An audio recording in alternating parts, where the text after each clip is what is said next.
जी ਆਇਆਂ ਨੂੰ ਪਿਆਰੇ ਵਿਦਿਆਰਥੀਓ ਸੀਨੀਅਰ ਸੈਕੰਡਰੀ ਕਲਾਸਿਸ ਅਰਥਾਤ 11ਵੀਂ ਅਤੇ 12ਵੀਂ ਜਮਾਤ ਦੀ ਅੰਗਰੇਜ਼ੀ ਦੀ ਕਿਤਾਬ ਇੰਗਲਿਸ਼ ਗ੍ਰਾਮਰ ਐਂਡ ਕੰਪੋਜੀਸ਼ਨ ਉਸ ਦਾ ਲੈਸਨ ਨੰਬਰ 19 ਅਨਸੀਨ ਕੰਪਰੀਹੈਂਸ਼ਨ ਉਸ ਦਾ ਪੈਰਾਗ੍ਰਾਫ ਨੰਬਰ 6 ਇਸ ਵੀਡੀਓ ਵਿੱਚ ਕਰਨ ਜਾ ਰਹੇ ਹਾਂ।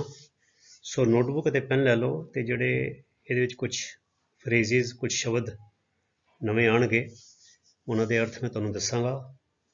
ਉਹਨੂੰ ਪੰਜਾਬੀ ਵਿੱਚ ਤੁਸੀਂ ਨਾਲ ਦੇ ਨਾਲ ਲਿਖ ਲੈਣਾ ਤਾਂ ਕਿ ਉਹਨਾਂ ਨੂੰ ਤੁਸੀਂ ਕੰਠ ਕਰ ਸਕੋ ਤੇ ਭਵਿੱਖ ਵਾਸਤੇ ਉਹਨਾਂ ਨੂੰ ਚੰਗੀ ਤਰ੍ਹਾਂ ਸਮਝ ਸਕੋ। ਬੜਾ ਹੀ ਮਹੱਤਵਪੂਰਨ ਇਕਨੋਮਿਕਸ ਨਾਲ ਜੁੜਿਆ ਪੈਰਾਗ੍ਰਾਫ ਹੈਗਾ ਜਿਹਨੂੰ ਅਸੀਂ ਅਨਸੀਨ ਕੰਪਰੀਹੈਂਸ਼ਨ ਵਾਸਤੇ ਵਰਤਾਂਗੇ ਤੇ ਜਿਹੜੇ ਆਨਸਰਸ ਨੇ ਬੜੇ ਧਿਆਨ ਦੇ ਨਾਲ ਮੈਂ ਹੌਲੀ ਹੌਲੀ ਬੋਲਾਂਗਾ, ਧਿਆਨ ਦੇ ਨਾਲ ਸੁਣਨਾ ਤੇ ਫਿਰ ਆਨਸਰ ਜਿਹੜੇ ਨੇ ਤਿਆਰ ਕੀਤੇ ਗਏ ਉਹਨਾਂ ਨੂੰ ਵੀ ਤੁਸੀਂ ਬਿਨਾਂ ਦੇਖੇ ਬਾਅਦ ਵਿੱਚੋਂ ਆਪਣੇ ਆਪ ਕਰਨ ਦਾ ਅਭਿਆਸ ਜ਼ਰੂਰ ਕਰਨਾ ਹੈ। ਸੋ ਸ਼ੁਰੂ ਕਰੀਏ। So read the following passage ਅਰਥਾਤ ਹੇਠ ਲਿਖਿਆ ਪੈਸੇਜ ਪੜ੍ਹੋ and answer the questions given below ਅਤੇ ਹੇਠ ਲਿਖੇ ਸਵਾਲਾਂ ਦੇ ਜਵਾਬ ਦਿਓ। In a reversal of the norm elsewhere, norm ਦਾ ਮਤਲਬ ਹੁੰਦਾ ਹੈ ਜੋ ਆਮ ਹੈ, ਆਮ ਗੱਲ ਹੈ, ਸਧਾਰਨ ਹੈਗੀ ਹੈ, ਅਨੋਖੀ ਨਹੀਂ ਹੈਗੀ ਤੇ ਰਿਵਰਸਲ ਹੁੰਦਾ ਉਲਟ, ਯੂ ਟਰਨ ਜਿੱਦਾਂ ਹੁੰਦਾ ਹੈ, ਠੀਕ ਹੈ। ਕਹਿੰਦੇ ਇਨ ਆ ਰਿਵਰਸਲ ਆਫ ਦੀ ਨੋਰਮ ਐਲਸਵੇਅਰ, ਐਲਸਵੇਅਰ ਮੈਨੇ ਹੋਰ ਕਿਤੇ, ਹੋਰ ਕਿਤੇ ਜੋ ਗੱਲ ਬਿਲਕੁਲ ਸਧਾਰਨ ਹੈ ਉਹਦੇ ਉਲਟ ਇਨ ਇੰਡੀਆ, ਇੰਡੀਆ ਦੇ ਵਿੱਚ ਪਾਲਿਸੀ ਮੇਕਰਸ, ਪਾਲਿਸੀ ਮੈਨੇ ਹੁੰਦਾ ਨੀਤੀ, ਪਾਲਿਸੀ ਮੇਕਰ ਹੁੰਦਾ ਨੀਤੀ ਘਾੜਾ, ਪਾਲਿਸੀ ਮੇਕਰਸ ਬਹੁਵਚਨ ਹੋ ਗਏ ਨੀਤੀ ਘਾੜੇ।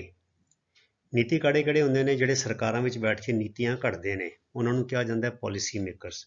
ਐਂਡ ਇਕਨੋਮਿਸਟਸ, ਇਕਨੋਮਿਸਟ ਹੁੰਦੇ ਨੇ ਅਰਥ ਸ਼ਾਸਤਰੀ, ਜਿਹੜੇ ਅਰਥ ਵਿਵਸਥਾ ਦੇ ਮਾਹਰ ਹੁੰਦੇ ਨੇ।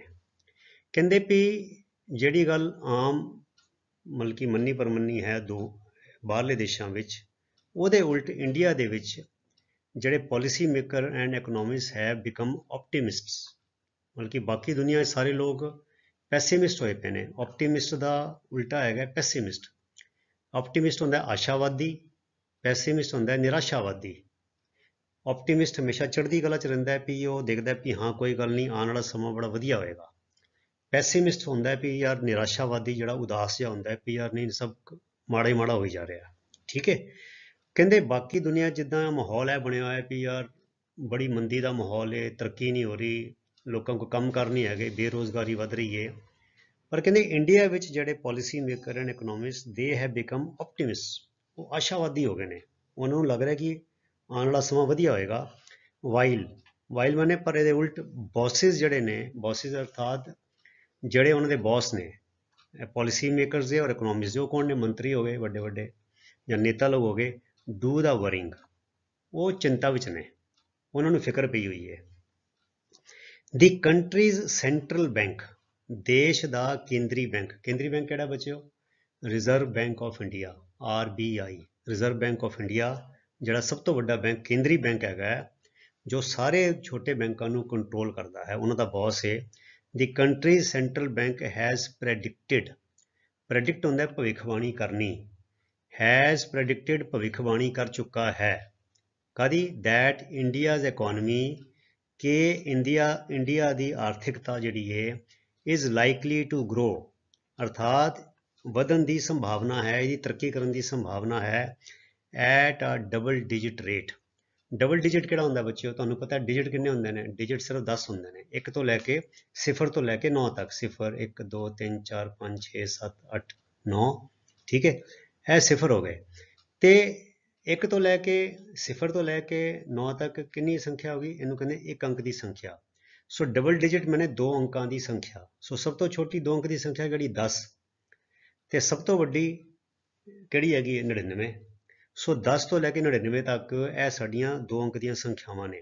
ਸੋ ਪਰ 99 ਤੱਕ ਤੇ ਨਹੀਂ ਜਾਂਦੇ ਆਪਾਂ, ਪਰ ਇਹ ਡਬਲ ਡਿਜਿਟ ਦਾ ਮਤਲਬ ਹੈਗਾ 10 ਤੋਂ ਲੈ ਕੇ 13-14% ਤੱਕ, 12% ਤੱਕ, 11% ਕਹਿ ਲਓ, 10% ਘੱਟ ਤੋਂ ਘੱਟ। ਸੋ ਡਬਲ ਡਿਜਿਟ ਦਾ ਮਤਲਬ ਹੁੰਦਾ 2 ਅੰਕਾਂ ਦੀ ਸੰਖਿਆ ਦੀ ਦਰ ਤੇ ਵਾਧੇ ਦਾ ਉਹਨਾਂ ਨੂੰ ਉਮੀਦ ਹੈ। ਇਹ ਸੈਂਟਰਲ ਬੈਂਕ ਨੇ ਇਸ ਗੱਲ ਦੀ ਭਵਿੱਖਬਾਣੀ ਕੀਤੀ ਹੈ। During the next 20 to 30 years, ਕਹਿੰਦੇ ਆਉਣ ਵਾਲੇ 20 ਤੋਂ 30 ਸਾਲਾਂ ਦੇ ਵਿੱਚ ਜਿਹੜਾ ਇੰਡੀਆ ਹੈ ਉਹ ਡਬਲ ਡਿਜਿਟ ਗਰੋਥ ਤੇ 2 ਅੰਕਾਂ ਦੀ ਦਰ ਤੇ ਵਾਧਾ ਕਰੇਗਾ। ਅਰਥ-ਵਿਵਸਥਾ ਵਿੱਚ।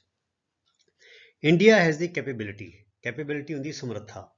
ਇੰਡੀਆ ਕੋਲ ਸਮਰੱਥਾ ਹੈ ਕਾਹਦੇ ਕਰਕੇ? With it's vast labour. Vast ਮੈਨੇ ਹੁੰਦਾ ਬਹੁਤ ਵੱਡੀ ਪੱਧਰ ਤੇ ਫੈਲੀ ਹੋਈ, ਬਹੁਤ ਜ਼ਿਆਦਾ। ਤੇ ਲੇਬਰ ਕੌਣ ਹੁੰਦੇ? ਮਜ਼ਦੂਰ। ਇੰਡੀਆ ਵਿੱਚ ਬਜ਼ੁਰਗਾਂ ਦੀ ਗਿਣਤੀ ਘੱਟ ਹੈ ਤੇ ਜਵਾਨਾਂ ਦੀ ਗਿਣਤੀ ਜ਼ਿਆਦਾ ਹੈ, ਕਿਉਂਕਿ ਅਸੀਂ ਕਹਿੰਦੇ ਹਾਂ India is a young country. ਜਿਹੜਾ ਯੂਰਪ ਹੈ ਉਹਦੇ ਵਿੱਚ ਜਿਹੜੇ ਯੰਗ ਮੁੰਡੇ ਕੁੜੀਆਂ ਨੇ ਉਹਨਾਂ ਦੀ ਗਿਣਤੀ ਘੱਟ ਹੈ। ਇਸੇ ਕਰਕੇ ਕੈਨੇਡਾ ਦੇ ਲੋਕਾਂ ਨੇ ਰਾਹ ਖੋਲ੍ਹੇ ਹੋਏ ਨੇ ਵੀ ਇੰਡੀਆ ਤੋਂ ਲੋਕੀ ਧੜਾਧੜ ਆਈਲੈਟਸ ਕਰਕੇ ਉੱਥੇ ਲੇਬਰ ਦਾ ਕੰਮ ਕਰਨ ਜਾ ਰਹੇ ਨੇ। ਇੰਡੀਆ 'ਚ ਲੇਬਰ ਬਹੁਤ ਜ਼ਿਆਦਾ ਹੈ। ਇੱਕ ਤਾਂ ਇਹ ਗੱਲ ਹੈ ਵਿਦ ਇਟਸ ਵਾਸਟ ਲੇਬਰ, ਇਹਦੇ ਕੋਲ ਮਜ਼ਦੂਰਾਂ ਦੀ, ਕੰਮ ਕਰਨ ਵਾਲਿਆਂ ਦੀ, ਕਾਮਿਆਂ ਦੀ ਗਿਣਤੀ ਬਹੁਤ ਜ਼ਿਆਦਾ ਹੈ। ਐਂਡ ਦੂਜੀ ਗੱਲ ਕਿਹੜੀ? And loaded. ਲੋਡ ਹੁੰਦਾ ਬੱਚਿਓ LAUD, ਲੋਡ ਵਰਬ ਹੈਗੀ ਹੈ। ਇਹਦਾ ਮਤਲਬ ਹੈਗਾ ਸਿਫਤਾਂ ਕਰਨੀਆਂ, ਸਲਾਹ ਕਰਨੀ, ਸ਼ਲਾਘਾ ਕਰਨੀ। ਤੇ ਲੋਡਿਡ ਜਿਹਦੀ ਸ਼ਲਾਘਾ ਕੀਤੀ ਗਈ ਹੋਵੇ, ਐਡਜੈਕਟਿਵ ਬਣ ਗਿਆ। ਐਂਟਰਪ੍ਰੇਨਿਓਰੀਅਲ ਸਪਿਰਿਟ, ਇਹਨੂੰ ਬੋਲਣਾ ਐਂਟਰਪ੍ਰੇਨਿਓਰੀਅਲ। ਇਹ ਦੇਖੋ ਇਹਨੂੰ ਕਰ ਐਂਟਰਪ੍ਰੇਨਿਓਰੀਅਲ ਸਪਿਰਿਟ। ਐਂਟਰਪ੍ਰੇਨਿਓਰੀਅਲ ਸਪਿਰਿਟ ਕਿਹੜੀ ਹੁੰਦੀ ਹੈ? ਸਪਿਰਿਟ ਮੈਨੇ ਜਜ਼ਬਾ, ਐਂਟਰਪ੍ਰੇਨਿਓਰੀਅਲ ਹੋ ਗਈ ਉਦਮੀ ਜਜ਼ਬਾ, ਅਰਥਾਤ ਸਲਾਹਿਆ ਗਿਆ ਉਦਮੀ ਜਜ਼ਬਾ। ਅਰਥਾਤ ਭਾਰਤੀਆਂ ਦੇ ਵਿੱਚ ਕਿਉਂਕਿ ਹਾਲੇ ਥੋੜ੍ਹਾ ਹੈਗੀ ਹੈ, ਤਰੱਕੀ ਕਰਨ ਦਾ ਜਜ਼ਬਾ ਹੈ, ਤੇ ਇਸ ਕਰਕੇ ਇਹ ਮਤਲਬ ਕਿ ਜਿੱਦਾਂ 6-7 ਜਣੇ ਇਕੱਠੇ ਵੀ ਰਹਿ ਲੈਂਦੇ ਨੇ, ਇਕੱਠੇ ਰੋਟੀ ਪਕਾ ਕੇ ਮਤਲਬ ਕਿ ਖਾ ਕੇ ਗੁਜ਼ਾਰਾ ਵੀ ਕਰ ਲੈਂਦੇ ਨੇ, ਓਵਰ ਟਾਈਮ ਵੀ ਕਰ ਲੈਂਦੇ ਨੇ, ਸ਼ਨੀਚਰਵਾਰ ਨੂੰ ਵੀ ਕੰਮ ਕਰ ਲੈਂਦੇ ਨੇ, ਐਤਵਾਰ ਨੂੰ ਵੀ ਕੰਮ ਕਰ ਲੈਂਦੇ ਨੇ, ਔਖੇ ਹਾਲਾਤਾਂ ਵਿੱਚ ਰਹਿ ਕੇ ਵੀ ਮਿਹਨਤ ਕਰਨਾ ਜਾਣਦੇ ਨੇ। ਸੋ ਇਸ ਕਰਕੇ ਲੋਡਿਡ ਐਂਟਰਪ੍ਰੇਨਿਓਰੀਅਲ ਸਪਿਰਿਟ ਕਰਕੇ, ਤੇ ਇੱਕ ਤੇ ਗਿਣਤੀ ਬੜੀ ਵੱਧੀ ਹੈ, ਤੇ ਦੂਜੀ ਗੱਲ ਇਹ ਮਤਲਬ ਕਿ ਇੱਦਾਂ ਦਾ ਜਜ਼ਬਾ ਰੱਖਦੇ ਨੇ ਵੀ ਚਲੋ ਕੰਮ ਕਰ ਲਾਂਗੇ, ਜੇ ਡਾਲਰ ਸਾਨੂੰ ਮਿਲਦੇ ਨੇ ਤੇ ਪੈਸੇ ਮਿਲਦੇ ਨੇ ਤੇ ਕੰਮ ਕਰ ਲਾਂਗੇ। ਸੋ ਇਹ ਜਿਹੜੀ ਗੱਲਾਂ ਨੇ, ਇਹ ਦੋ ਕਾਰਨ ਨੇ, vast labour and loaded. Loaded ਮੈਨੇ ਸਲਾਈ ਗਈ, ਜਿਹਦੀ ਸਿਫਤ ਆਲਰੇਡੀ ਹੋ ਚੁੱਕੀ ਹੈ। Entrepreneurial spirit. But the private sector, ਇੱਕ ਹੁੰਦਾ ਗੌਰਮੈਂਟ ਸੈਕਟਰ ਜਿਹਨੂੰ ਕਹਿੰਦੇ ਸਰਕਾਰੀ ਅਦਾਰੇ, ਪ੍ਰਾਈਵੇਟ ਸੈਕਟਰ ਮੈਨੇ ਪ੍ਰਾਈਵੇਟ ਅਦਾਰੇ। ਬਟ ਦੀ ਪ੍ਰਾਈਵੇਟ ਸੈਕਟਰ, ਪਰ ਜਿਹੜਾ ਪ੍ਰਾਈਵੇਟ ਅਦਾਰਾ ਹੈ, ਵਿਚ is suppose to do the heavy lifting. ਹੁਣ ਹੈਵੀ ਲਿਫਟਿੰਗ ਕੀ ਹੁੰਦਾ ਬੱਚਿਓ? ਇੱਕ ਤਾਂ ਹੈਵੀ ਲਿਫਟਿੰਗ ਅਸੀਂ ਕਹਿੰਦੇ ਹਾਂ ਜਿਹੜਾ ਅਸੀਂ ਵੇਟ ਲਿਫਟਿੰਗ ਕਰਦੇ ਹਾਂ, ਤੇ ਮੁਹਾਵਰਾ ਵੀ ਹੈ ਕਿਉਂਕਿ ਹੈਵੀ ਲਿਫਟਿੰਗ ਜਿਹੜੀ ਹੈ ਭਾਰ ਚੁੱਕਣਾ ਔਖਾ ਲੱਗਦਾ ਹੈ। ਸੋ ਹੈਵੀ ਲਿਫਟਿੰਗ ਦਾ ਮਤਲਬ ਇੱਕ ਮੁਹਾਵਰਾ ਦਾ ਮਤਲਬ ਕਿ ਔਖਾ ਕੰਮ, ਇਹ ਇੱਕ ਔਖਾ ਕੰਮ ਹੈ ਵੀ ਤਰੱਕੀ ਨੂੰ ਉੱਤੇ ਤੱਕ ਲੈ ਕੇ ਜਾਣਾ। ਪਰ ਕਹਿੰਦੇ ਬਟ ਦੀ ਪ੍ਰਾਈਵੇਟ ਸੈਕਟਰ ਵਿਚ is suppose to do the heavy lifting. ਪਰ ਕਹਿੰਦੇ ਜਿਹੜਾ ਪ੍ਰਾਈਵੇਟ ਅਦਾਰਾ ਹੈ ਜਿਹਨੇ ਕਿ ਇਹ ਵਾਲਾ ਔਖਾ ਕੰਮ ਜਿਹਨੂੰ ਕਰਨਾ ਚਾਹੀਦਾ ਹੈ, ਹੈਵੀ ਲਿਫਟਿੰਗ ਕਿਹੜਾ ਵਾਲਾ? ਵੀ ਇਹ ਗਰੋਥ ਨੂੰ ਡਬਲ ਡਿਜਿਟ ਵਿੱਚ ਲੈ ਕੇ ਜਾਣਾ, ਇਹ ਪ੍ਰਾਈਵੇਟ ਅਦਾਰੇ ਦੇ ਸਿਰ ਤੇ ਜ਼ਿੰਮੇਵਾਰੀ ਹੈ। which is supposed to do the heavy lifting that turns India from the 10th largest economy to the 3rd largest by 2030, ਜੋ ਕਿ ਇੰਡੀਆ ਨੂੰ 2030 ਦੇ ਵਿੱਚ 10ਵੇਂ ਥਾਂ ਤੋਂ ਤੀਜੇ ਥਾਂ ਤੇ ਲੈ ਜਾਏਗਾ, ਲੈ ਜਾ ਸਕਦਾ ਹੈ। ਮਤਲਬ ਕਿ ਜੇ ਪ੍ਰਾਈਵੇਟ ਸੈਕਟਰ ਇਸ ਪਾਸੇ ਤਵੱਜੋ ਦੇਵੇ, ਇਹ ਹੈਵੀ ਲਿਫਟਿੰਗ ਦਾ ਕੰਮ ਕਰੇ, ਇਸ ਪਾਸੇ ਧਿਆਨ ਦੇਵੇ, ਜੋ ਕਿ ਇੰਡੀਆ ਨੂੰ 10ਵੀਂ ਸਭ ਤੋਂ ਵੱਡੀ ਆਰਥਿਕਤਾ ਤੋਂ ਤੀਜੀ ਸਭ ਤੋਂ ਵੱਡੀ ਆਰਥਿਕਤਾ ਤੱਕ ਲੈ ਜਾਏਗਾ ਬਾਈ 2030, 2030 ਤੱਕ। ਹੈਜ਼ ਬਿਕਮ ਫੈਡ ਅਪ, ਉਹ ਅੱਕ ਗਿਆ। ਜਿਹੜਾ ਪ੍ਰਾਈਵੇਟ ਅਦਾਰਾ ਹੈ ਉਹਨੇ ਹੱਥ ਖੜੇ ਕਰ ਦਿੱਤੇ ਨੇ, ਉਹ ਅੱਕ ਗਿਆ। ਕਿਉਂਕਿ ਇੰਡੀਆ ਦਾ ਬੱਚੋ ਜਿਹੜਾ ਸਿਸਟਮ ਹੈ ਨਾ, ਜਿਹੜਾ ਅਫਸਰਸ਼ਾਹੀ ਹੈਗੀ ਹੈ, ਇਹ ਜਿਹੜੇ ਆ ਕੇ ਵੱਡੀਆਂ ਲੈਂਦੇ ਨੇ, ਅਫਸਰ ਤੰਗ ਕਰਦੇ ਨੇ, ਕਦੀ ਕੋਈ ਆ ਗਿਆ, ਕਦੀ ਸੇਲ ਟੈਕਸ ਵਾਲੇ ਆ ਗਏ, ਕਦੀ ਇਨਕਮ ਟੈਕਸ ਵਾਲੇ ਆ ਗਏ, ਕਦੀ ਪੁਲਿਸ ਵਾਲੇ ਆ ਗਏ, ਵੱਡੀਆਂ ਲੈਂਦੇ, ਤੰਗ ਕਰਦੇ, ਕੰਮ ਨਹੀਂ ਕਰਨ ਦਿੰਦੇ, ਤੇ ਉਹ ਫੈਡਅਪ ਹੋ ਗਿਆ ਪ੍ਰਾਈਵੇਟ ਅਦਾਰਾ। ਫਿਰ ਕਹਿੰਦੇ ਬਿਜ਼ਨਸ ਪੀਪਲ, ਅਰਥਾਤ ਬਿਜ਼ਨਸ ਪੀਪਲ ਹੋਈ ਜਿਹੜੇ ਪ੍ਰਾਈਵੇਟ ਵਾਲੇ, ਜਿਹੜੇ ਬਿਜ਼ਨਸ ਕੰਮ ਵਪਾਰ ਕਰਨ ਵਾਲੇ ਜਿਹੜੇ ਲੋਕ ਨੇ, ਆਫਟਨ ਕ੍ਰਿਬ ਦਾ ਬੱਚਿਓ ਇੱਕ ਤੇ ਹੁੰਦਾ ਜਿਹੜਾ ਭੰਗੂੜਾ ਹੁੰਦਾ, ਜਿਹ 'ਚ ਅਸੀਂ ਬੱਚੇ ਨੂੰ ਪਾਉਂਦੇ ਹਾਂ। ਮੈਂ ਤੁਹਾਨੂੰ ਨਾਲ ਦੱਸੀ ਜਾ ਰਿਹਾ, ਪਰ ਇੱਥੇ ਕ੍ਰਿਬ ਦਾ ਮਤਲਬ ਹੁੰਦਾ ਹੈ ਬੁੜਬੁੜ ਕਰਨੀ, ਕੰਪਲੇਨ ਕਰਨੀ, ਉਲਾਮੇ ਜਿਹੜੇ ਸ਼ਿਕਾਇਤਾਂ ਕਰਨੀ। ਜਿਹੜਾ ਬੰਦਾ ਹਰ ਵੇਲੇ ਬੁੜਬੁੜ ਕਰਦਾ ਰਹਿੰਦਾ ਨਾ, ਹੁਣ ਤੁਸੀਂ ਆਮ ਦੇਖੋ ਇੰਡੀਆ 'ਚ ਬਿਜ਼ਨਸ ਕਰਨ ਵਾਲੇ ਬੰਦੇ ਹਰ ਵੇਲੇ ਰੋਂ ਕਰਦੇ ਰਹਿੰਦੇ ਨੇ, ਕਹਿੰਦੇ ਯਾਰ ਕਦੀ ਪੁਲਿਸ ਵਾਲੇ ਤੰਗ ਕਰਦੇ ਨੇ, ਕਦੀ ਬਿਜਲੀ ਵਾਲੇ ਤੰਗ ਕਰਦੇ ਨੇ, ਕਦੀ ਇਹ ਤੁਹਾਡੇ ਨੇਤਾ ਲੋਕ ਤੰਗ ਕਰਦੇ ਨੇ, ਸਾਰਿਆਂ ਨੂੰ ਵੱਡੀਆਂ ਦੇਣੀਆਂ ਪੈਂਦੀਆਂ। ਸੋ ਕਹਿੰਦੇ ਬਿਜ਼ਨਸ ਪੀਪਲ ਆਫਟਨ ਕ੍ਰਿਬ, ਜਿਹੜੇ ਬਿਜ਼ਨਸ ਕਰਨ ਵਾਲੇ ਲੋਕ ਨੇ ਆਮ ਤੌਰ 'ਤੇ ਰੋਂ ਕਰਦੇ ਨੇ, ਕ੍ਰਿਬ ਕੰਪਲੇਨ ਕਰਦੇ ਨੇ ਅਬਾਊਟ ਇੰਡੀਆਜ਼ ਪ੍ਰੋਬਲਮਸ, ਇੰਡੀਆ ਦੀਆਂ ਸਮੱਸਿਆਵਾਂ ਬਾਰੇ, ਕਿ ਇੱਥੇ ਬਿਜ਼ਨਸ ਕਰਨਾ ਬੜਾ ਔਖਾ ਹੈ। But there irritation this time, ਪਰ ਉਹਨਾਂ ਦੀ ਇਸ ਵਾਰੀ ਦੀ ਜਿਹੜੀ ਖਿਝ ਹੈਗੀ ਹੈ, ਹੈਜ਼ ਅ ਨਰਵਸ ਐਜ, ਉਹਦੇ ਵਿੱਚ ਇੱਕ ਬੇਚੈਨ ਕਰਨ ਵਾਲਾ, ਟੈਨਸ਼ਨ ਦੇਣ ਵਾਲਾ ਪੱਖ ਹੈ। अर्थात एक तो आम तौर पर उन्होंने आदत बनी हुई है भी गल है भी वो समस्यावां के बावजूद भी बिजनेस चली जा रहा है, पर इस बार जी उन्होंने खिज हैगी है वो तवज्जो मंगती है। It has a nervous edge, nervous होंगे बच्चों, नर्वस ना जुड़िया दिमाग मैंटल ना जुड़िया होया। एज होंगे एक पक्ष कह लो, मतलब कि तिखा पक्ष जिन्हों अखां तो ओले नहीं किया जा सकता। उस वाले इस बारी इन्होंने जी खिज हैगी इरीटेशन जी हैगी है वो एक बेचैन करने वाला टेंशन देने वाला एज है, एक पक्ष है। इन दी फस्ट क्वार्टर, हुण क्वार्टर की होंगे बच्चों, क्वार्टर का मतलब होंगे चप्पा, ठीक है।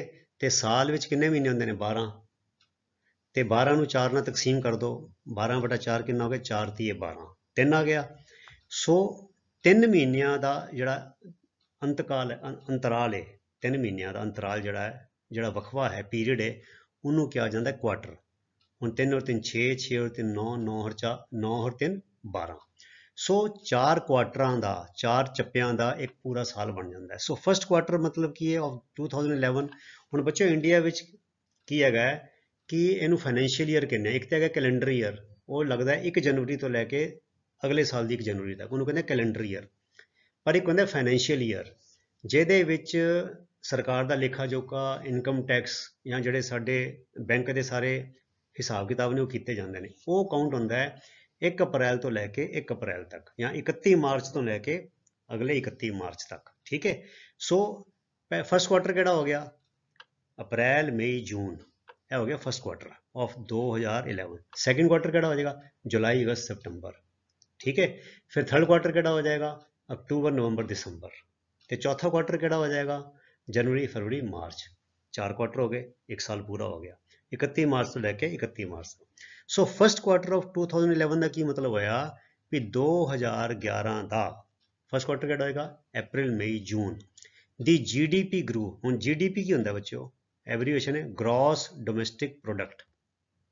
इतने बच्चों मैं तुहानूं दसना चाहांगा, तुहाडी जानकारी हुण एब्रीवेशन आ गई है, जनरल नॉलेज सानूं होनी चाहिए है। तुसीं मेरे चैनल की प्ले लिस्टां ते जाओ, तो प्ले लिस्टां दे काफ़ी सारे वीडियो मैं एब्रीवेशनस दे बनाए हुए हैं। साइंस दियां वखरियां, टैक्नोलॉजी दी वखरियां, बैंकिंग एकनॉमिक्स दियां वखरियां, जनरल नॉलेज दी वखरियां, तुहानूं बहुत सारियां ढेर सारियां तुहाडे ज्ञान च वाधा करन वालियां एब्रीवेशनस दे तुहानूं वीडियो मिल जाणगे। तो तुसीं समां कढ के वो जरूर देखियो, और तुसीं हैरान हो जाओगे वो वीडियोज़ देख के, तुहाडी जनरल नॉलेज बहुत ज़्यादा वध जाएगी, जो कि कंपीटीशन के पेपरों में इंटरव्यू में तुहानूं बहुत ज़्यादा सहायता करेगी, तो तुहाडी पढ़ाई में भी कम आएगी। सो वीडियोज़ जिसले जाओगे ना, तो प्लेलिस्ट का नाम है एब्रीविएशनस, ठीक है। वो बहुत सारी एब्रीविएशनस है। सो GDP का मतलब होंगे ग्रॉस डोमेस्टिक प्रोडक्ट, अर्थात देश की कमाई, ठीक है। The GDP grew at an annual rate, annual मैंने सालाना, रेट मैंने दर, सालाना दर ते किन्ने 7.8%। हुण बच्चा कि देखो एक डिजिट है ना, 7.8, हुण 7 एक डिजिट है, देखो अगे तो डेसीमल आ गया, 8 नूं 2 च नहीं काउंट करांगे, क्योंकि 7 और 8 के विचकार है। सो 7.8% है कि एक डिजिट का दर है, 7.8% ते वाधा होया। फिर कहते इन 2015 to 2017 2 साल विच इट मैनेज्ड 6 to 7%, फिर एक डिजिट का ही होया 6 to 7%। कहते दी economy may be slowing naturally, कहते हो सकता है जी है आर्थिकता है कुदरती तौर पर धीमी गति ना चलती पई होवे, उहदी स्पीड घट रही होवे, as the low interest rates. हुण लो इंटरस्ट रेट बच्चों, यह इंटरस्ट रेट कौन तय करता है, यह भी साडा सेंट्रल बैंक तय करता है भी तुसी इन्ने रेट ते ब्याज दे सकते हो, इन्ने रेट ते कर्जा दे सकते हो, इन्ने रेट ते तुसी अपना एक कर्जा लै सकते हो, ठीक है। बैंकों ने जो कर्जा देंगे ने उन्होंने तय करते हैं, ठीक है। जोड़ा 2 नंबर का काम होंगे, आम लोग एक दूजे तो पैसा चकते हैं, मैं वो गल नहीं कर रहा। बैंकों नूं दस्सिया होंदा भी तुसी इस रेंज विच किसी नूं जे फिक्स डिपॉजिट कोई बंदा करता है तो तुसी इन्ना ब्याज दे सकते हो, तो जे किसी ने कर्जा लैना तो तुसी इन्ना ब्याज दे सकते हो। हुण बच्चों जो लो इंटरस्ट रेट होएगा, जो ब्याज की दर घट होएगी, तो आम बंदा सधारण बंदा भी बैंकों तो कर्जा सौखा लै सकेगा, तो काम च वाधा होएगा, उन्हें इकॉनमी वधेगी। कहते as the low interest rates and public spending. हुण पब्लिक स्पेंडिंग की होंदी है, पब्लिक स्पेंडिंग होंदी है सरकार वालों कीता गया खर्चा, सड़कों ते अपना सीवरां ते अपना जिहड़ा कह लो है नरेगा स्कीम हो गई, स्कूलों ते फ्लाईओवरां ते कोई होर सरकार कोई स्कीमां कढदी है, अर्थात सरकार ਵੱਲੋਂ ਜਿਹੜੇ ਪੈਸੇ ਖਰਚੇ ਜਾਂਦੇ ਨੇ ਉਹਨੂੰ ਕਿਹਾ ਜਾਂਦਾ ਹੈ ਪਬਲਿਕ ਸਪੈਂਡਿੰਗ। ਇਹ ਫਰੇਜ਼ ਯਾਦ ਕਰ ਲਓ। ਪਬਲਿਕ ਸਪੈਂਡਿੰਗ ਦਾ ਮਤਲਬ ਹੈ ਸਰਕਾਰ ਵੱਲੋਂ ਸਮਾਨ ਤੇ ਸੇਵਾਵਾਂ ਤੇ ਕੀਤਾ ਗਿਆ ਖਰਚ। ਹੁਣ ਬੱਚੋ ਜਦੋਂ ਸਰਕਾਰ ਪੈਸੇ ਖਰਚਦੀ ਹੈ ਉਹਦੇ ਨਾਲ ਵੀ ਲੋਕਾਂ ਨੂੰ ਕੰਮ ਮਿਲਦਾ ਹੈ, ਨੌਕਰੀਆਂ ਮਿਲਦੀਆਂ, ਠੇਕੇ ਮਿਲਦੇ ਨੇ, ਤੇ ਭਾਵੇਂ ਉਹ ਪ੍ਰਾਈਵੇਟ ਬੰਦੇ ਨੂੰ ਵੀ ਠੇਕਾ ਦੇਵੇ, ਉਹ ਠੇਕੇਦਾਰ ਫਿਰ ਅੱਗੇ ਬਹੁਤ ਸਾਰੇ ਬੰਦੇ ਕੰਮ ਤੇ ਰੱਖਦਾ ਤੇ ਉਹਦੇ ਨਾਲ ਵੀ ਲੋਕਾਂ ਦੀ ਜੇਬਾਂ ਵਿੱਚ ਪੈਸਾ ਜਾਂਦਾ ਹੈ, ਉਹਨਾਂ ਨੂੰ ਕੋਈ ਕਮਾਈ ਹੁੰਦੀ ਹੈ, ਉਹਨਾਂ ਵੀ ਇਕੋਨਮੀ ਵੱਧਦੀ ਹੈ। ਤੇ ਜੇ ਇੰਟਰਸਟ ਰੇਟ ਥੋੜ੍ਹਾ ਘੱਟ ਹੋਵੇ ਫਿਰ ਕਰਜ਼ਾ ਲੈਣਾ ਸੌਖਾ ਹੋ ਜਾਂਦਾ ਹੈ। ਹੁਣ ਮੰਨ ਲਓ ਮੈਂ ਖਰਾਦ ਲਾਣੀ ਹੈ ਤੇ ਜੇ ਮੈਨੂੰ ਸਸਤੇ ਵਿਆਜ ਤੇ ਮੈਨੂੰ ਉਹ ਮਿਲਦਾ ਪਿਆ ਕਰਜ਼ਾ, ਤੇ ਮੈਂ ਸਹਿਜੇ ਹੀ ਕਰਜ਼ਾ ਲੈ ਕੇ ਫਟਾਫਟ ਆਪਣੀ ਮਸ਼ੀਨ ਲੈ ਲਾਂਗਾ ਤੇ ਮੈਂ ਕੰਮ ਕਰਕੇ ਉਹ, ਕਿਉਂਕਿ ਕਰਜ਼ੇ ਦੀ ਕਿਸ਼ਤ ਘਟੇਗੀ ਹੈ, ਮੈਂ ਤਾਰ ਦੇਵਾਂਗਾ। ਪਰ ਜੇ ਕਰਜ਼ਾ ਬੜਾ ਮਹਿੰਗਾ ਹੈ ਤੇ ਮੈਨੂੰ ਉਨੀ ਕਮਾਈ ਨਹੀਂ ਹੋਗੀ ਜਿੰਨੀ ਮੇਰੀ ਕਿਸ਼ਤਾਂ ਹੋਣਗੀਆਂ। ਸੋ ਇਸ ਕਰਕੇ ਜਿਹੜਾ ਲੋ ਇੰਟਰਸਟ ਰੇਟ ਤੇ ਪਬਲਿਕ ਸਪੈਂਡਿੰਗ ਦੇ ਨਾਲ ਇਕੋਨਮੀ ਵਿੱਚ ਵਾਧਾ ਹੁੰਦਾ ਹੈ। ਕਹਿੰਦੇ ਦੈਟ ਗੋਟ ਇੰਡੀਆ ਥਰੂ, ਇਹ ਦੇਖੋ got India through, get through ਕੀ ਹੁੰਦਾ ਹੈ? ਗੈਟ ਥਰੂ ਹੁੰਦਾ ਲੰਘ ਜਾਣਾ ਠੀਕ ਠਾਕ। ਦੈਟ ਗੋਟ ਇੰਡੀਆ ਥਰੂ, ਇਹ ਦੋ ਚੀਜ਼ਾਂ ਨੇ, low interest rate and public spending ਨੇ ਇੰਡੀਆ ਨੂੰ ਗਲੋਬਲ ਕ੍ਰਾਈਸਿਸ, ਗਲੋਬਲ ਮੈਨੇ ਆਲਮੀ, ਸਾਰੀ ਦੁਨੀਆ 'ਚ ਜੋ ਪਸਰਿਆ ਸੀਗਾ, ਕ੍ਰਾਈਸਿਸ ਮੈਨੇ ਔਖਾ ਵੇਲਾ ਜਾਂ ਵਿਪਦਾ, ਇਹ 2008 ਵਿੱਚ ਬੱਚਿਓ ਇਕਨੋਮਿਕ ਸਲੋਡਾਊਨ ਬੜਾ ਤਗੜਾ ਆਇਆ ਸੀਗਾ, ਜਿਹਨੇ ਸਾਰੇ ਦੁਨੀਆ ਦੇ ਵਿੱਚ ਆਰਥਿਕ ਮੰਦੀ ਦਾ ਮਾਹੌਲ ਤਿਆਰ ਕਰ ਦਿੱਤਾ ਸੀਗਾ। ਪਰ ਉਸ ਆਰਥਿਕ ਮੰਦੀ ਦਾ ਇੰਡੀਆ ਤੇ ਬੜਾ ਘੱਟ ਅਸਰ ਹੋਇਆ ਸੀ। ਉਦੋਂ doctor Manmohan Singh prime minister ਸੀਗੇ ਤੇ ਉਦੋਂ ਕਹਿੰਦੇ ਲੋ ਇੰਟਰਸਟ ਰੇਟ ਤੇ ਪਬਲਿਕ ਸਪੈਂਡਿੰਗ, ਇਹ ਦੋ ਚੀਜ਼ਾਂ ਨੇ ਇੰਡੀਆ ਨੂੰ ਉਸ ਗਲੋਬਲ ਕ੍ਰਾਈਸਿਸ ਦੇ ਵਿੱਚੋਂ ਦੀ ਠੀਕ ਠਾਕ ਲੰਘਾ ਦਿੱਤਾ। ਤੇ ਹੁਣ ਕੀ ਹੋਇਆ? ਪਰ ਇਹ ਇੰਟਰਸਟ ਰੇਟ ਤੇ ਪਬਲਿਕ ਸਪੈਂਡਿੰਗ ਹੈ ਬੀਨ ਬਿਲੇਟਡਲੀ ਵਿਦਡਰਾਨ, ਵਿਦਡਰਾਨ ਮੈਨੇ ਖਿੱਚ ਲਏ ਗਏ ਨੇ। ਹੁਣ ਸਰਕਾਰ ਨੇ ਲੋ ਇੰਟਰਸਟ ਰੇਟ ਵੀ ਹਟਾਤਾ, ਅਰਥਾਤ ਇੰਟਰਸਟ ਰੇਟ ਵੱਧ ਗਏ, ਕਰਜ਼ਾ ਮਹਿੰਗਾ ਹੋ ਗਿਆ ਤੇ ਪਬਲਿਕ ਸਪੈਂਡਿੰਗ ਵੀ ਘਟਾਤੀ, ਸਰਕਾਰ ਕੋਈ ਪੈਸੇ ਨਹੀਂ ਖਰਚ ਰਹੀ। ਇਸ ਕਰਕੇ ਇਕੋਨਮੀ ਥੋੜੀ ਡਾਊਨ ਹੋ ਗਈ ਹੈ।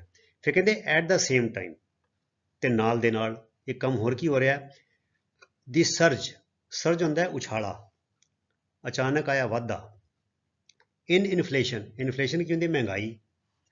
caused by exorbitant food prices, price ਮੈਨੇ ਮੁੱਲ, ਫੂਡ ਪ੍ਰਾਈਸਿਸ ਖਾਣ ਪੀਣ ਦੀ ਚੀਜ਼ਾਂ ਦੇ ਮੁੱਲ, ਤੇ ਐਗਜ਼ੋਰਬਿਟੈਂਟ ਹੁੰਦਾ ਬੱਚਿਓ ਅੱਗ ਲੱਗੀ ਹੋਈ ਹੋਵੇ, ਜਿਹਨੂੰ ਕਹਿੰਦੇ ਵੀ ਬਹੁਤ ਜ਼ਿਆਦਾ ਮਹਿੰਗਾ।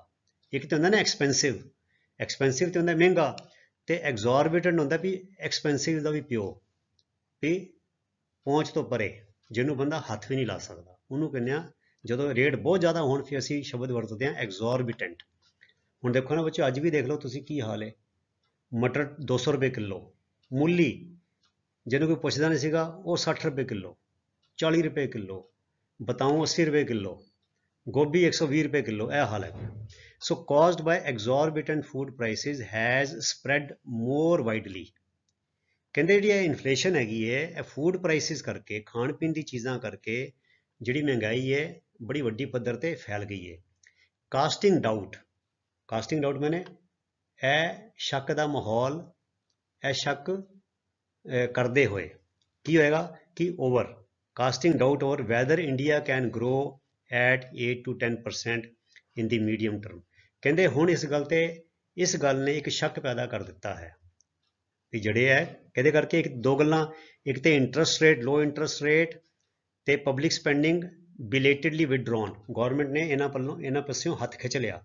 ਇੰਟਰਸਟ ਰੇਟ ਸਰਕਾਰ ਨੇ ਜਿਹੜੇ ਘਟਾਏ ਸੀਗੇ ਉਹ ਵਧਾਤੇ, ਤੇ ਪਬਲਿਕ ਸਪੈਂਡਿੰਗ ਸਰਕਾਰ ਨੇ ਖਰਚਾ ਕਰਨਾ, ਸਰਕਾਰ ਦੀ ਸਕੀਮਾਂ ਤੇ ਕਰਨਾ ਬੰਦ ਕਰ ਦਿੱਤਾ। ਦੂਜੀ ਗੱਲ ਨਾਲ ਦੇ ਨਾਲ ਕੀ ਹੋਇਆ, at the same time the ਸਰਜ in inflation ਕਾਜ਼ਡ by exorbitant food prices, ਖਾਣ ਪੀਣ ਦੀ ਚੀਜ਼ਾਂ ਅਸਮਾਨ ਨੂੰ ਛੂੰਹਦੇ ਜਿਹੜੇ ਰੇਟ ਨੇ ਉਹਦੇ ਕਰਕੇ ਓਵਰਆਲ ਜਿਹੜੀ ਇਹ ਮਹਿੰਗਾਈ ਬੜੀ ਪਸਰ ਗਈ ਹੈ, ਜਿਹਨੇ ਇਸ ਗੱਲ ਤੇ ਪਾਣੀ ਫੇਰ ਦਿੱਤਾ ਹੈ। Casting doubt over whether India can grow at 8 to 10%, ਵੀ ਕੀ ਹੁਣ ਸ਼ਾਇਦ ਇੰਡੀਆ 8 ਤੋਂ 10% ਦੀ ਦਰ ਤੇ ਵੱਧ ਸਕੇਗਾ, ਤਰੱਕੀ ਕਰ ਸਕੇਗਾ। ਇਸ ਗੱਲ ਦੇ ਉੱਤੇ ਇਸ ਗੱਲ ਨੇ ਸ਼ੱਕ ਪਾ ਦਿੱਤਾ ਹੈ। ਇਨ the medium term without over heating. ਹੁਣ ਓਵਰ ਹੀਟਿੰਗ ਕੀ ਹੁੰਦਾ ਬੱਚੋ, ਇਹ ਵੀ ਸ਼ਬਦ ਦੇਖ ਲਓ, ਇਕਨੋਮਿਕ ਨਾਲ ਜੁੜਿਆ। ਇੱਕ ਤੇ ਓਵਰ ਹੀਟਿੰਗ ਹੁੰਦੀ ਹੈ ਜਦੋਂ ਅਸੀਂ ਕੋਈ ਵੀ ਬਿਜਲੀ ਦਾ ਯੰਤਰ ਚਲਾਉਂਦੇ ਹਾਂ ਤੇ ਉਹ ਗਰਮ ਹੋ ਜਾਂਦਾ ਹੈ, ਤੇ ਜਿਹੜੀਆਂ ਚੰਗੀ ਕੰਪਨੀ ਦੀ ਚੀਜ਼ਾਂ ਹੁੰਦੀਆਂ ਉਹ 'ਚ ਨਾ ਆਟੋ ਸਵਿਚ ਆਫ ਹੁੰਦਾ, ਆਪੇ ਹੀ ਬੰਦ ਹੋ ਜਾਂਦਾ, ਓਵਰ ਹੀਟਿੰਗ ਨਹੀਂ ਹੁੰਦੀ। ਜਾਂ ਉਹ 'ਚ ਇੱਕ ਪੱਖਾ ਲੱਗਾ ਹੁੰਦਾ ਹੈ, ਉਹ ਪੱਖਾ ਚੱਲਦਾ ਰਹਿੰਦਾ ਹੈ ਤੇ ਜਿਹੜੀ ਹੀਟ ਹੈਗੀ ਹੈ ਉਹ ਉਡਾਉਂਦਾ ਰਹਿੰਦਾ ਹੈ, ਉਹਨੂੰ ਓਵਰ ਹੀਟ ਨਹੀਂ ਹੋਣ ਦਿੰਦਾ। ਜਿਹੜੀ ਚੰਗੀ ਕੰਪਨੀਆਂ ਦੀ ਚੀਜ਼ਾਂ ਹੁੰਦੀਆਂ, ਜਾਂ ਉਹ 'ਚ ਕੂਲਿੰਗ ਫੈਨ ਲੱਗਾ ਹੁੰਦਾ ਇੱਕ।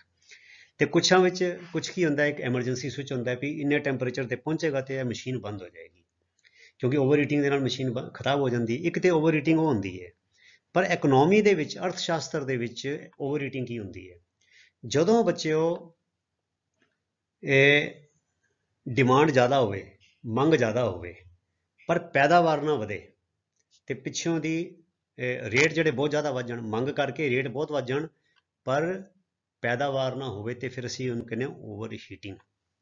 ਅਰਥਾਤ ਡਿਮਾਂਡ ਜ਼ਿਆਦਾ ਹੈ, ਡਿਮਾਂਡ ਕਰਕੇ ਰੇਟ ਵਧੀ ਜਾ ਰਹੇ ਨੇ, ਪਰ ਪਿੱਛੋਂ ਦੀ ਸਪਲਾਈ ਪੂਰੀ ਨਹੀਂ ਹੋ ਪਾ ਰਹੀ, ਤੇ ਉਸ ਹਾਲਾਤ ਨੂੰ ਕਹਿੰਦੇ ਆ ਓਵਰ ਹੀਟਿੰਗ।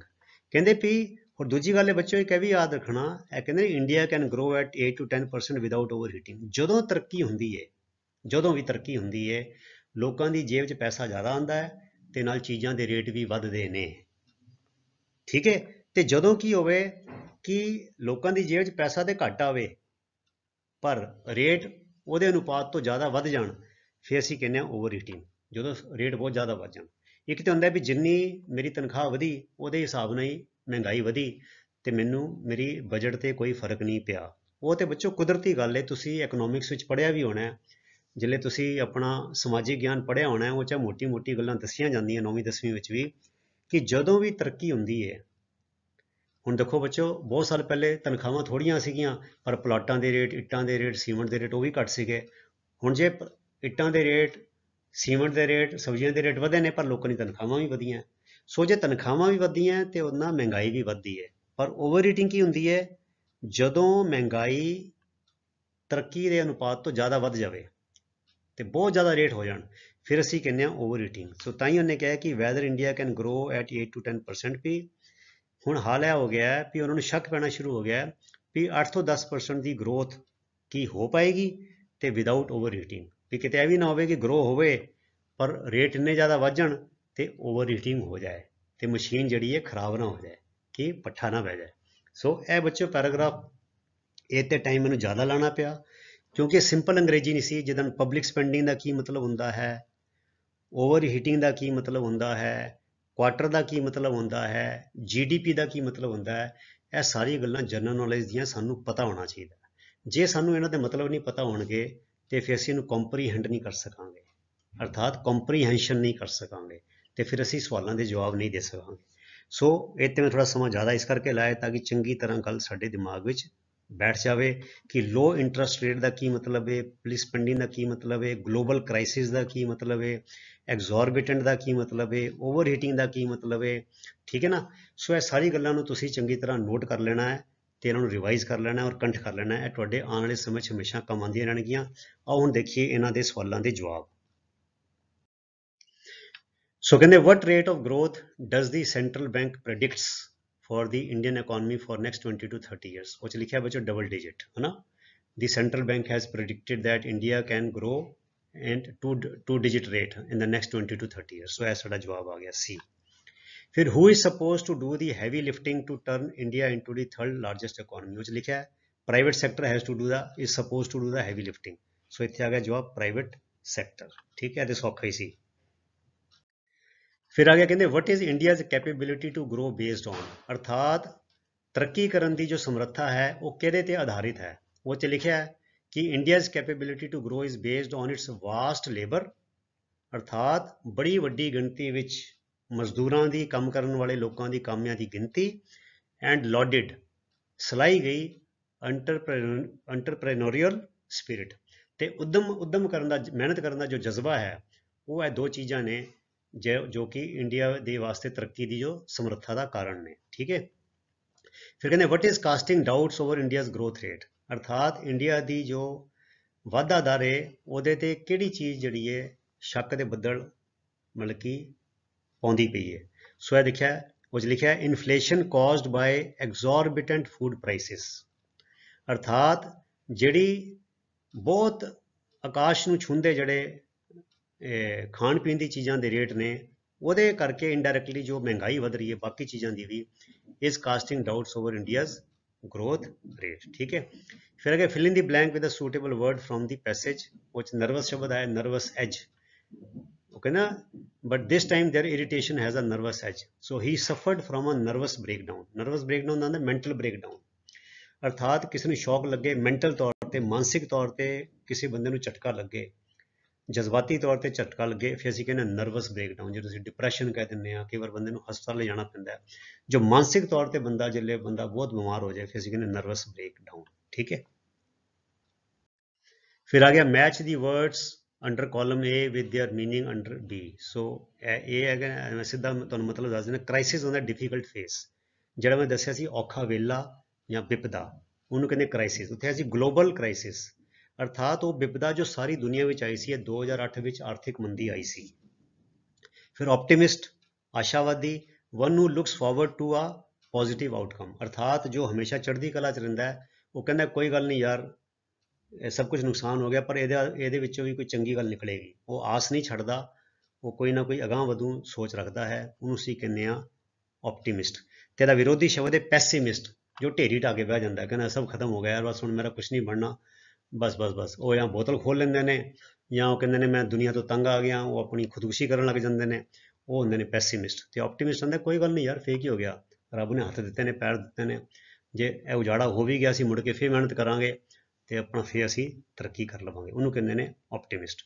ਸੋ ਐਸੀ ਪਿਆਰੇ ਵਿਦਿਆਰਥੀਓ, ਤੁਹਾਡਾ ਪੈਸੇਜ ਨੰਬਰ 6 ਅਨਸੀਨ ਕੰਪਰੀਹੈਂਸ਼ਨ। ਸੋ ਤੁਸੀਂ ਇਸੇ ਤਰ੍ਹਾਂ ਨੇਮ ਦੇ ਨਾਲ, ਅਨੁਸ਼ਾਸਨ ਨਾਲ ਆਪਣੀ ਪੜ੍ਹਾਈ ਕਰੀ ਚਲੋ, ਤੇ ਅਗਲੇ ਵੀਡੀਓ ਤੱਕ ਲਈ ਗੁੱਡ ਬਾਏ।